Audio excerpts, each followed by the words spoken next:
যেই রব গাছের ডালে ঘুমন্ত পাখিকে পড়তে দেয় না, আপনি কিভাবে ভাবলেন সেই আল্লাহ আপনার হৃদয়ের কথা শুনেন না?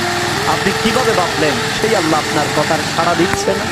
আমার আল্লাহ এমনভাবে আপনাকে দিবেন, আপনি যা চেয়েছেন তার চেয়ে বেশি দিবেন। সেজন্য আল্লাহর উপর ভরসা রাখুন, তাওয়াক্কুল করুন আমার মালিকের প্রতি। আমার আল্লাহ আপনার সব সমস্যার সমাধান করে দিবেন।